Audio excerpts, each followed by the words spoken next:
नमस्कार दोस्तों और प्यारे बच्चों, स्वागत है आपका हमारे चैनल में।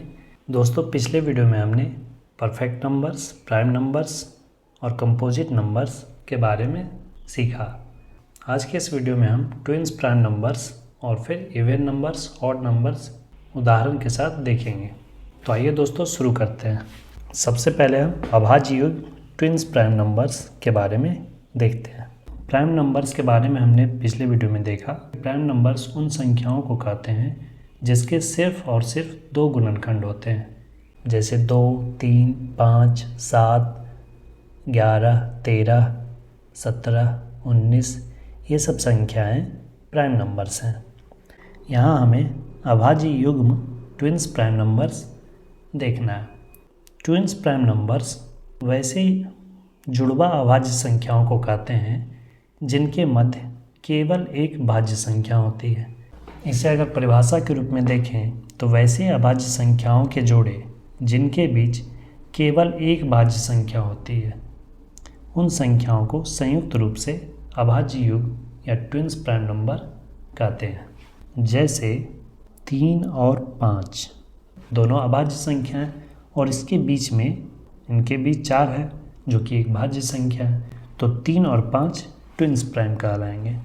और एग्जाम्पल देखते हैं, जैसे 11 और 13, इनके बीच एक भाज्य संख्या 12 है, तो यह भी ट्विंस प्राइम का उदाहरण हुआ।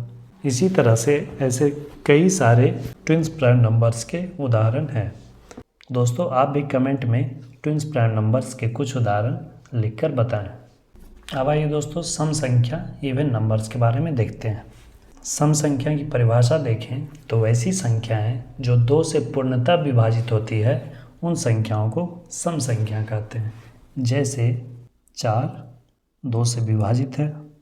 इसी तरह से अगर 16 है तो 16 भी 2 से पूर्णतः विभाजित है, तो 16 भी सम संख्या होगी।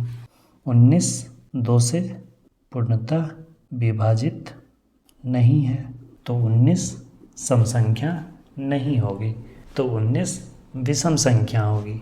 जो 2 से विभाजित नहीं होती है उन्हें विषम संख्या ऑड नंबर्स कहा जाता है।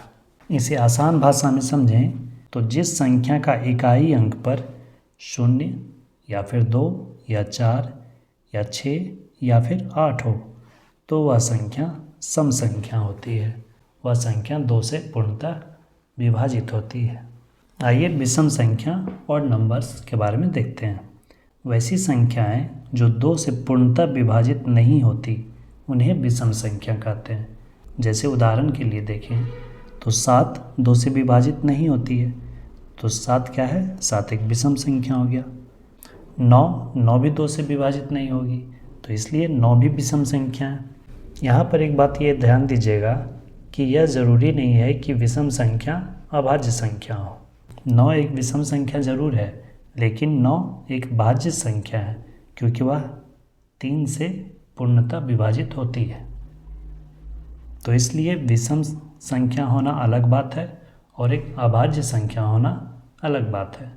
अभाज्य संख्या उन्हें कहेंगे जो सिर्फ एक और अपने आप से कटते हैं, लेकिन विषम संख्या उन्हें कहेंगे जो 2 से नहीं कटते हैं। इसे आसान भाषा में अगर समझें तो जिन संख्याओं के इकाई अंक पर 1 या 3 या 5, 7 या 9 हो, तो उन संख्याओं को विषम संख्या कहते हैं, क्योंकि ये सब संख्याएं 2 से विभाजित नहीं होती हैं। दोस्तों, आपके लिए एक प्रश्न है, सबसे छोटी भाज्य विषम संख्या कौन है? मतलब कि वैसी संख्या जो विषम भी है और भाज्य भी है। आप इसका उत्तर कमेंट में अवश्य दें। आज के इस वीडियो में दोस्तों इतना ही। आशा करता हूँ इस वीडियो से दी गई जानकारी आपको समझ में आ गई हो, आप इन संख्याओं की अवधारणा को समझ गए हों। और वीडियो को अंत तक देखने के लिए धन्यवाद दोस्तों। मिलते हैं अगले वीडियो में एक नए टॉपिक के साथ। जय हिंद, वंदे मातरम।